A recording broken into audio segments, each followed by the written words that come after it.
everyone, it's Janet from Waterdogs Daycare, and welcome to episode number 1, the very first episode of Waterdogs Weekly. So let's get started. First in, we have Sheila. Sheila has 2 Old English sheepdogs. She's suffering with some issues from resource guarding. So here's the email. I'd like help with resource guarding. I have 2 Old English sheepdogs, both male, one 9, a rescue, and one 5 from puppy. The puppy was here first, and he's the one who's the problem. I trained him from the beginning to be comfy with hands around his feed dish, which worked well till about a year old, and then things changed overnight. I have been bitten several times, and so has the older dog. This is not good. Bad enough, he's actually required stitches. This altercation usually happens in close quarters and when food might be involved. I have learned to feed them at opposite ends of the house, but I know this is not the solution. He also has trouble at daycare around resources and can snap at a moment's notice. He now wears a muzzle when at daycare to be on the safe side, but I have young grandchildren and I'm afraid he will turn on them if he doesn't like what they are doing. Help. Sheila. First off, let me say thank you for choosing to muzzle your dog. That's the first step in making sure people can stay safe and other animals can stay safe. Definitely, I wouldn't just use the muzzle at daycare. If you yourself have been bit and the other animals in your house, and especially if you have young children who are going to be around, I would have the muzzle on that dog whenever you feel like he needs it. And if he's snapping at no notice, not giving you any warnings, I would definitely just keep the muzzle on him pretty much at all times. I use and recommend Baskerville muzzles. They're a humane muzzle. They're kind of like a basket that goes over the dog's face. They can still eat, they can still drink, they can get treats, they can open their mouths, they can pant. It's not like one of the fabric groomers muzzles that just stays on and the dog can't even get its mouth open. So this is a great tool to have on your dog at all times, as long as you've conditioned your dog to muzzle conditioning, which I'm sure if he's been wearing it for quite some time now, that he's pretty used to it. So now let's address some of the issues. You mentioned your dog usually bites in close quarters when there might be food involved. Even the word might kind of creates a tense energy to me. So if you're in close quarters, you probably already, as much as you might be trying, you're probably already getting a little bit tense yourself, which your dogs will absolutely feed off of and just pick up on that energy and get tense amongst themselves. So you're absolutely right for now to separate your dogs at food time.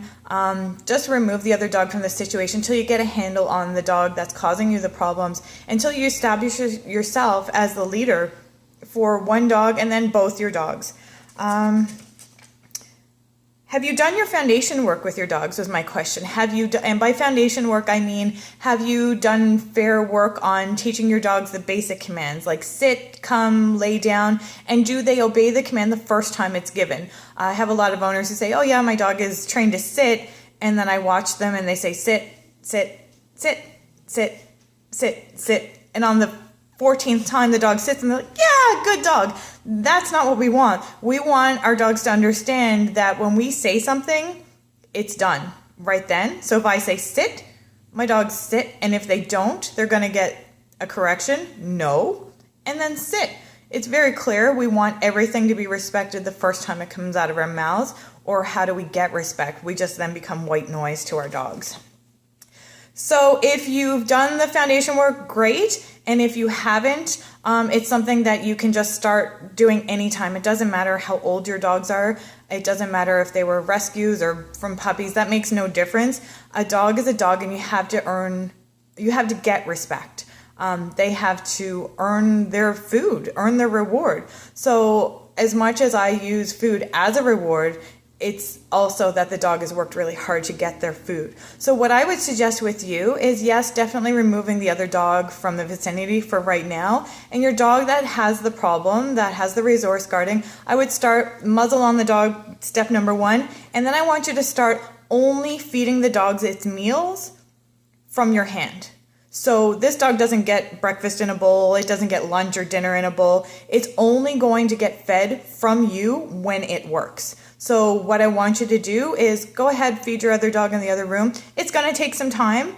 But you know what? If you're willing to put the time in, this will change, and it'll make a safer, happier environment for everyone, including your grandkids, because that's a really important thing, that you want to be able to enjoy your life with your grandkids and definitely not ever have to worry about them being put in danger. So you're going to make him work. You're going to hold that food. You are going to be the provider of food, and food is life to a dog. So you're going to work him through it. Always make your dog work for their food and only make it come from you. If you're just constantly feeding them, you're just a human Pez dispenser. Your dog has no respect for you. I have 2 dogs, and I feed my dogs side by side. One of my dogs came to me as a really aggressive dog, resource guarding, and now is one of the best dogs that I have. I take him to work with other dogs, but it took me a lot of time. I got bit once, but only once. I dedicated hours and hours to making this better and making this so it would never happen again. So the muzzle's on, your other dog is removed, your other dog's been fed, so the dog knows that dinner is coming or breakfast is coming, and you're going to say, okay, this is what you have to do, and I will feed you. A few kibble at a time. Mix it up. I don't want you to always provide kibble to the dog, sometimes just a praise through words, a quick pat on the head, nothing overdone. You want the dog to have focus. So every time the dog does something, a reward, food, pet, yes, mark it, good dog, this is what I want you to do. And then eventually your dog is going to respect that you are the provider of food, and if the dog gives you any attitude, the food disappears. I'm not telling you to starve your dog, I'm just telling you to make your dog earn what they have to get, which is life, which is food. So start by feeding a few kibble through the muzzle. Then I want you to start by maybe dropping some food around you on the floor. So you're going to have your dog at this point, he's going to be on a muzzle as well as he's going to be on a leash. You're going to drop the food on the floor, and if you've done your foundation commands, leave it should be one of the commands you have. If not, it's a great time that you can teach your dog the leave it command. So just drop a couple of kibbles on the floor. I want you to step over it, claim it like it's yours. And then if your dog goes for it, I want you to give an audible correction, no, and a leash correction. You have your dog on a leash that enables you to keep your dog from getting the reward, which is the food. If your dog at any time is going to give you attitude, he's muzzled. You're safe. You're going to have to repeat this process over and over again till the dog gets it. And the dog, what you want is you want your dog that when you claim something, when you come up and stand beside something that he has, he's going to stop and he's going to walk away. He's going to acknowledge you as the leader, and he's going to say, it's hers, she's come to claim it or reclaim it, and I respect my leader, I'm going to leave it alone. So having the dog muzzled is going to be a huge factor to have you protected while this dog goes into this mind state of reestablishing you as a leader in your household. Eventually, over time, what you're going to be able to do is you're going to use your body language, and your dog is just, you're going to be able to move your dog away without having to ever physically touch your dog. And then eventually what you're going to do is you're going to introduce your second dog into it. As long as, same thing, you've got the foundation work and you've been fair and your other dog understands a downstay is a downstay. If you need him just to be in the room but at a fair distance, he has to hold that command.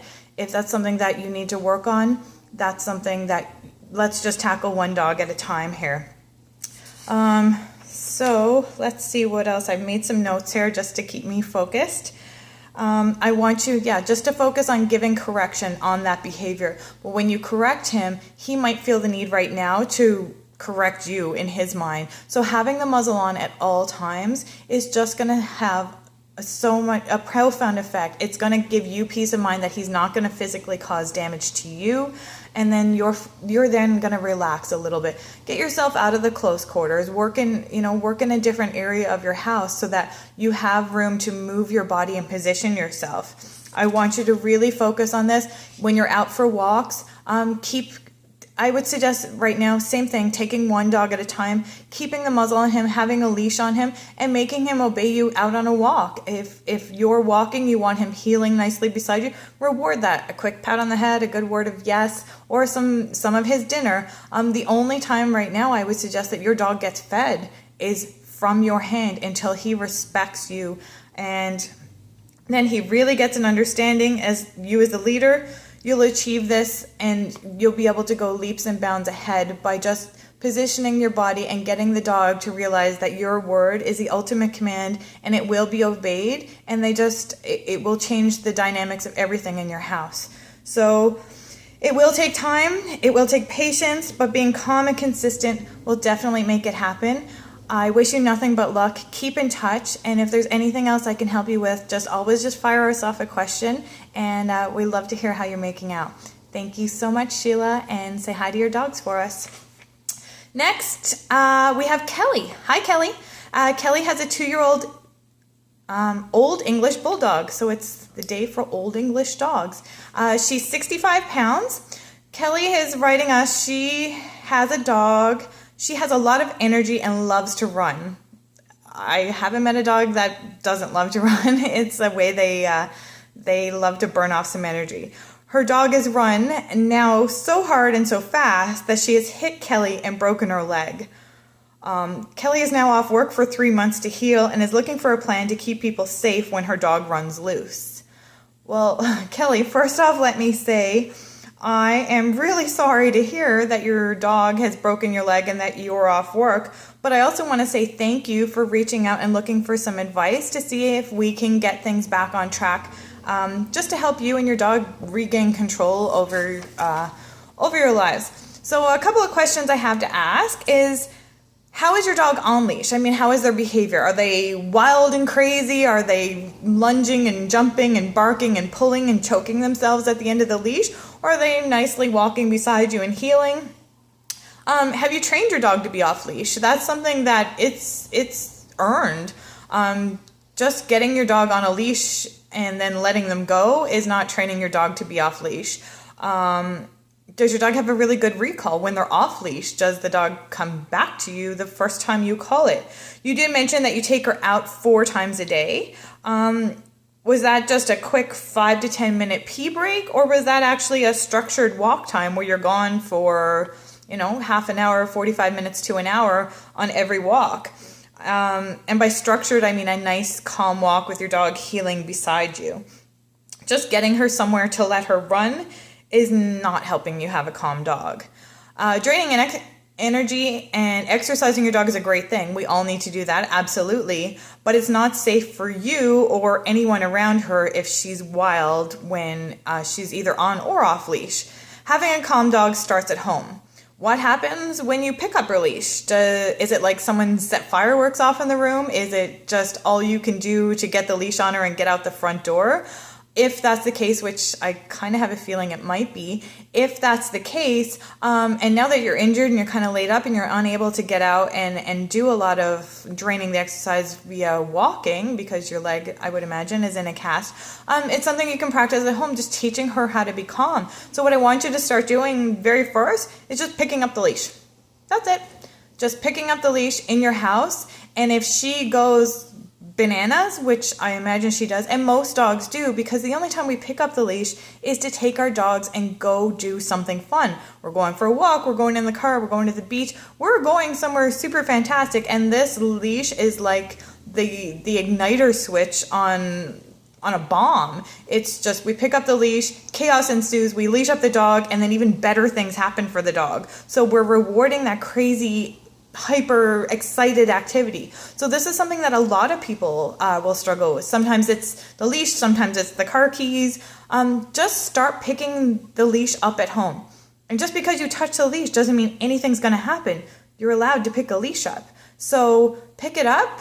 If she goes bananas, you're going to correct that. You're going to give her a command, get her to calm herself down, lay the leash back down, pick the leash back up.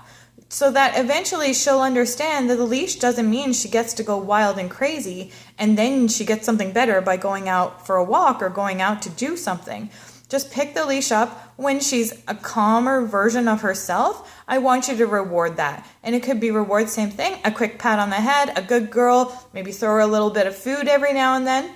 And it's going to be a process. You're going to pick up the leash, you're going to put it down. Then eventually you're going to pick up the leash, you're going to clip it on her. You're going to unclip it. You're going to clip it on her. You're going to unclip it. Then you're going to open your front door. If she goes bananas as soon as the front door is open, you might be hanging out in your front porch for quite quite some time. Calm dogs start at home. If you can't get your dog calm and under control when you're at home, you really have lost the battle before you've even left your front step. So this is something definitely now that you're home, you can teach just calm around a leash. Another great thing that I want you to start practicing at home, now that you're laid up and unable to move as much, is you can practice a recall. I'm pretty sure a lot of us say our dogs, when they're off leash, they come when they're called sometimes, unless there's something better. So what we want to establish with your dog is a fantastic off-leash recall, but same thing, your dog has to earn that. It's not just I let the dog go and they come back when I've called them 14 times or when I've run through half a mile of trails to catch them. That's not a dog that's trained to be off-leash. That's not a dog that should be off-leash. That's like giving the 12-year-old kid down the road the keys to your sports car and hoping that they make it back in one piece. You wouldn't let that happen. You would teach a kid how to properly drive a car and how to safely operate it. So you want to teach your dog how to come back on a leash. If you don't have a dog that comes when it's called, you don't have a dog, period. Your dog's going to run away, and maybe you might get them back, but maybe they might get hit by a bus. Maybe they might get lost in the woods. Maybe they'll get caught up in something. Maybe they'll get caught by another person and you'll never see your dog again. Those are all really not nice things to have to think about if you let your dog go. So let's start at home. You're going to put your dog on the leash, and this is something you can even do while you're sitting down on the couch. Put your dog on a leash. Let the dog walk out to the end of the leash. Once they've reached the end of the leash, you're going to feel tension around the neck. You're going to call your dog to you. As soon as they turn around and start heading back in your direction, yeah, you're going to mark that. Good job. Good job. Randomly throw them some food. Randomly just give them a quick pat on the head. But every time, send your dog out, call them back. Send them out, call them back. Eventually, your dog's going to understand, hey, every time I come back, good things happen. So I kind of want to hang out with my people back here instead of being out at the end of the leash. It's something that you can do now on the short leash. Eventually, you're going to work your way up to a longer leash. Eventually, you will work yourself up to being off leash, but being off leash is not the first thing. I know your dog likes to run, and I understand that, but if you can't control your dog on leash, you haven't got a chance when your dog is off leash. So another question I have to ask is, what tools are you using? And by tools, I mean, what collar or leash are you using on your dog? Do you have a flat collar on? Are you using a harness? I don't really know what you're using. You didn't mention that in your email, but I always suggest some kind of collar that gives you the option of tension and release, gives the dog the option of tension and release. So what you want to do is you either want to have a slip lead, a prong collar, a martingale collar. Those are kind of my top 3 choices to create that tension and release. So what you want to see eventually, and it will happen very quickly, is your dog's going to start making a choice. The dog's going to go out to the end of the leash. Tension is going to happen. You're not choking your dog. If anything, your dog is choking itself. It's an uncomfortable feeling. The dog is going to go out to the end of the leash, feel that tension around its neck. You're going to call your dog back to you. The dog's going to come back to you, and all of a sudden that tension is going to come off, and the dog's going to get praise or reward. So it won't take very long for your dog to be like, you know what? Good things happen when I come back. When I go out there on the end of my leash, it's a really uncomfortable feeling. It's not nice. And then I turn around and stay close to my owner, and really, really good things happen. So they're going to make that choice very quickly. I prefer release over tension. And that, like I said, that can be started right from you sitting on your couch with your leg up right now while you heal. And eventually you're going to start moving around your house, maybe getting out in your backyard, going out in your front yard, getting yourself a long piece of rope. It doesn't have to be a big, fancy, expensive leash, just a piece of rope to give yourself the distance between you and your dog, but yet still have the control over your dog, that if you say come and your dog doesn't come, you have that physical ability to reel your dog in, just like you're out fishing. Another great tool I use definitely for off leash is a remote e-collar. They're fabulous tools. I use e-collar technologies mini educator. That's a whole different series. We do a lot of e-collar training for dogs, and it is a definite way to always get a really good recall on your dog. But the same thing, I keep referring to this foundation work. You have to do the leg work. You don't just give your dog a mile of freedom and then expect them to come back. They have to earn that. So what else have I put here? Just keep being consistent. Let your dog go out, let her come back. Every time she comes back, mark it. Let her know, yeah, you've done a good job, babe. You have really listened to me, so that your dog is happy to come back to you. And then with the leash training and with the picking up the leash and not having an excited dog before you leave the house, just those little things that's mental drain. I mean, yes, she loves to run, but I'm willing to bet a lot of money that, well, maybe not a lot of money, but I'm willing to bet that if you work your dog like this, she's going to be just as tired as if you took her out to the field and let her run around like a lunatic, putting everybody in jeopardy of getting their legs broken or dogs getting run over or bad things happening. You can start this at home and build yourself up so that when you go out, people are actually admiring how calm and how well behaved your dog is, instead of, oh no, here comes Kelly with her crazy dog. Everybody get out of the way. That dog broke her leg. That's not a reputation you want to have. You can never have a control of your dog off leash if you can't control them on leash. So use this opportunity. I know you're off. You said 3 months. In 3 months, you can achieve a lot with your dog. Working in very small quarters. If I'm working on training a dog, I start out in probably a 300 square foot area. I start at the end of a 6 foot leash. So you don't need a lot of room to start training your dogs. It will drain a lot of the energy from her mentally, which will give you a calmer, happier, more content dog, and I'm sure a calmer, happier, more content owner, and hopefully no more broken bones. So good luck. Thank you for the questions. There's a couple of pieces of information I'm missing, but I hope I gave you kind of a little bit of an understanding. Let us know how you make out. You can also check us out on YouTube. We've got our own channel now. We're going to start adding a lot more video content, just some tips and advice for people who are struggling with anything dog related. Our YouTube channel is Waterdogs Daycare. You can also check us out on Facebook and Instagram. Thank you so much, everybody, for your questions, and let's keep it going. I'll see you next week for episode number 2. Have a great day. Bye.